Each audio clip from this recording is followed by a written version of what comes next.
Hello, students. Welcome to Daily English Homework.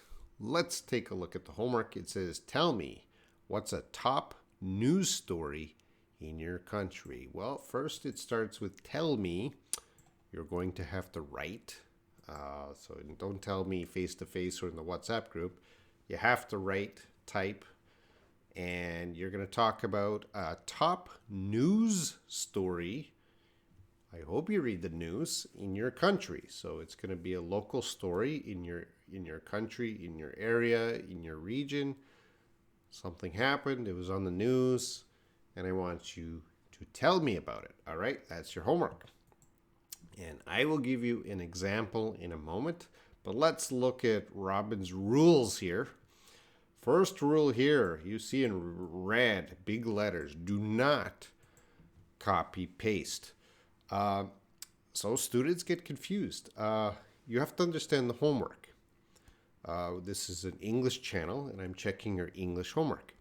Now, I'm interested in the news in your country, but the homework is not tell me the news. Like, don't go to find a news story, copy, paste a link or something, or just copy an English version of the news story, because the homework is not to tell me the news. The homework is for you to summarize the news. So you read or you know about a news story in your area, and I want you to summarize it. That's the homework. That's what I want to see.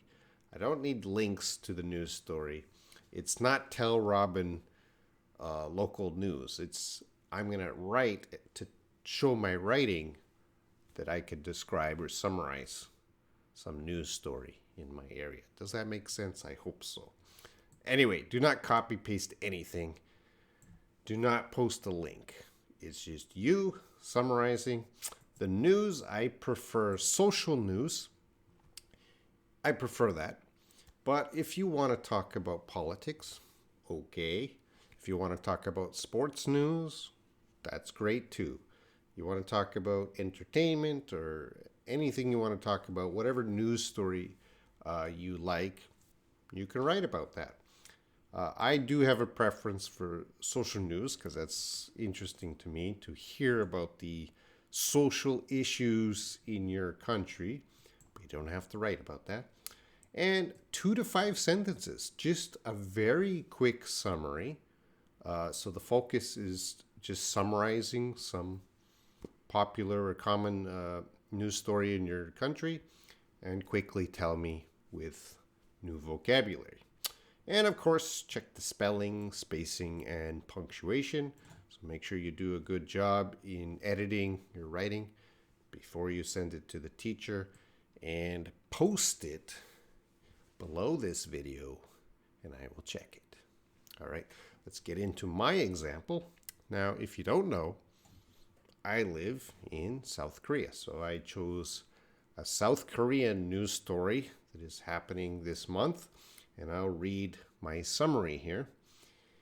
In Korea last week, a 31-year-old man stalked and killed his ex-colleague in the subway bathroom. He stabbed her multiple times and was arrested. He had waited an hour in the washroom for the victim to show up before he killed her. All right, so I think that's just 3 sentences talking about this terrible news story. You could write about bad news or happy news. It's up to you. This is a little bit bad, but this is a big event that happened in Korea. So tell me what's happening in your country. So again, what's a top news story? Don't copy paste, and talk about social news if you can, and not too long, just a short summary. And of course, check it before you send it. All right, that's the homework. Please do your best, and I am eager to read it. So try to get that in as soon as you can, and I'll read it and give some feedback as soon as I can. Do your homework.